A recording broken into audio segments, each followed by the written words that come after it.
High guys, welcome to back my channel. আশা করি সব অনেক ভালো রয়েছেন। আজকে আমরা দেখব কিভাবে আমরা গুগল অ্যাডসেন্সের পিন ভেরিফাই করতে পারি। গুগল অ্যাডসেন্সের পিন ভেরিফাই করার পূর্বে প্রথমত কিছু কথা বলে নেই গুগল অ্যাডসেন্সের পিন ভেরিফাই কেন করতে হয়। গুগলে যখন আপনি অ্যাডসেন্স পান, অ্যাডসেন্স পাওয়ার পরে যখন আপনার অ্যাডসেন্স এনেবল হয় এবং কি অ্যাড চালু হয়ে যায়, তখন ইনকাম হয় এবং কি $10 হওয়ার পর তারা একটা চিঠি পাঠিয়ে দেয় 4 উইকসের ভিতরে। তো এটা যদি আপনি পিন ভেরিফাই না করেন তাহলে কিন্তু আপনার পেমেন্টটা হোল্ড হয়ে যাবে। এটা যদি আপনি অ্যাপ্লাই করার পর নির্দিষ্ট সময়ে না পান, আর কিছুদিন দেখার পর তাও যদি না পান, তাহলে আপনাকে আবার রিঅ্যাপ্লাই করতে হবে। তারপর যদি না পান, আপনি এভাবে 4বার রিঅ্যাপ্লাই করতে পারবেন। আশা করি এর ভিতরে আপনি পেয়ে যাবেন।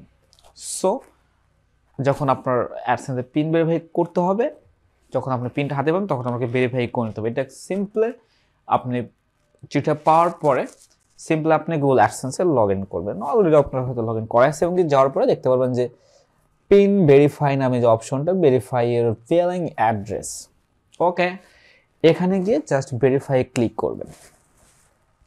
ভেরিফাই ক্লিক করার পরে আপনার পিনটা দিয়ে দিবেন, যে অপশন দেখা যাচ্ছে এখানে ডিজিটটা পিনটা দিয়ে দিবেন। দেওয়ার পরে আপনি ভেরিফাই করে ফেলবেন। সো আর কিছুই আপনাকে করতে হবে না। Thank you so much watching this video. Bye bye, tata. যদি দেখতে চান কীভাবে ব্যাঙ্ক অ্যাকাউন্ট অ্যাড করতে হয় সেটাও দেখে নিতে পারেন। আমি ডেসক্রিপশনে লিঙ্ক দিয়ে দেবো, সেখান থেকে দেখে নিতে পারেন কীভাবে গুগল অ্যাডসেন্সের ব্যাঙ্ক অ্যাকাউন্ট অ্যাড করতে হয়।